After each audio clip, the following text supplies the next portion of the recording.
শাইখে চরমোনাই ইসলামী আন্দোলন হাত পাখার প্রার্থীকে যেভাবে লাঞ্ছিত, অবমানিত এবং রক্তাক্ত করা হয়েছিল এবং ন্যায্য অধিকারকে তারা যেভাবে ছিনিয়ে নিয়েছিল, সেই ন্যায্য অধিকার ফিরিয়ে পেতে আজকে আয়োজন।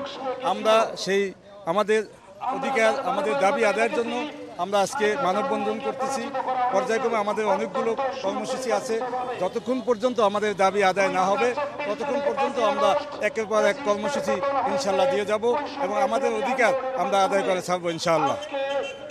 বিগত দুইটি সিটি কর্পোরেশনে যখন ওই বিএনপির প্রার্থীকে বিজয়ী ঘোষণা করছে, এই হিসাবে আমরাও মানববন্ধনে আসছি। এই জন্য যেহেতু এটা বরিশালের মাটি, আমাদের শাইখে চরমোনাইর ঘাঁটি, আর তিনি নির্বাচনে বিজয়ী হয়েছিলেন, এই আশাবাদ ব্যক্ত করে আমরা আজকে মানববন্ধনে আসছি।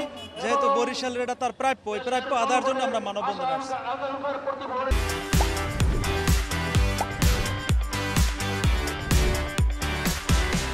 দানবীয় ফ্যাসিস্ট সরকারের আমলে আমরা যদি মামলা করতাম, আমরা নির্যাতনের শিকার হইতাম এবং কোনো সঠিক সুষ্ঠু জাস্টিফিকেশন রায়, ন্যায্যতা আমরা পেতাম না। এটা শুধু আমরা নয়, এটা বাংলাদেশের আপামর মানুষ ভালোভাবেই জানত। এই জন্য আমরা দেরিতে হলেও আমরা আদালতে শরণাপন্ন হয়েছি।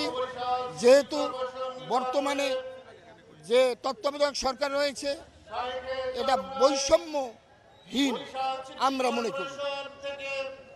ডক্টর মোহাম্মদ ইউনূস তিনি মানবতার কথা বলেন, তিনি একজন মানবতার পরম বন্ধু বলে আমাদের মনে হচ্ছে।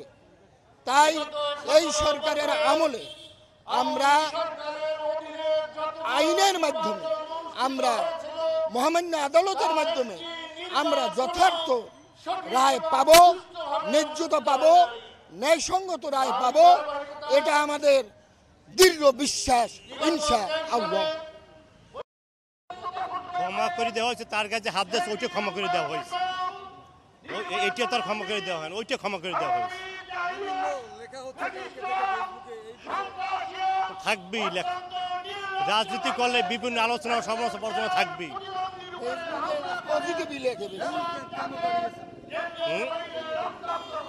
সরি